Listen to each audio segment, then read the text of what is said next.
Ever heard of a man who was poisoned, shot multiple times, beaten, and still wouldn't die? This isn't a superhero movie.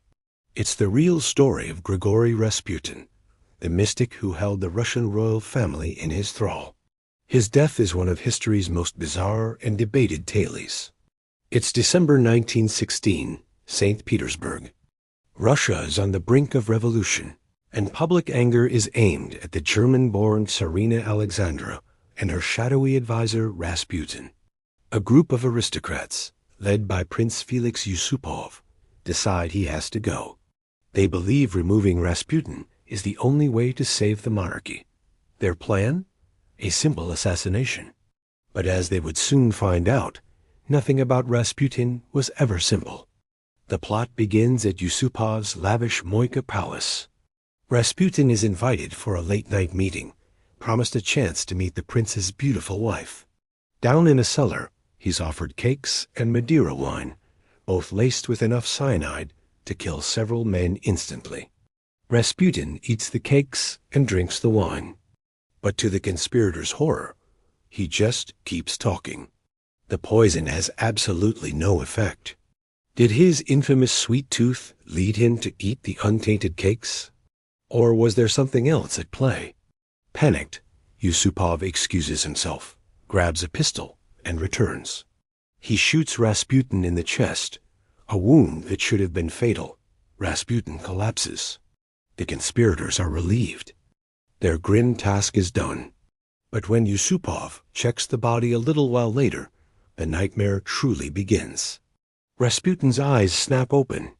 He lunges at Yusupov, roaring like an animal, and claws his way up the stairs and into the snowy courtyard, screaming that he'll tell the Tsarina everything. The other plotters are in shock. They chase him out into the snow. Another conspirator, Vladimir Perishkevich, fires 4 more shots. One hits Rasputin in the shoulder, another in the back, and a final brutal shot to the head. Rasputin falls into a snowbank, finally still, but they're taking no more chances. They brutally beat his motionless body with a club, wrap him in a curtain, and drive to the Malaya Nevka River. There, they dump his body through a hole in the ice, certain he is finally gone.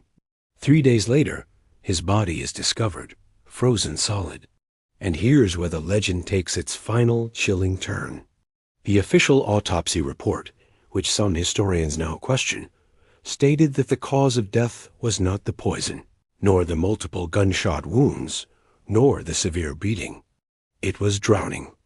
Water was found in his lungs, meaning that even after all that, Grigori Rasputin was still alive when he was thrown into the freezing river. He had fought for his life until the very end. So what's the truth? Was Rasputin protected by dark powers? Did the cyanide simply fail to work?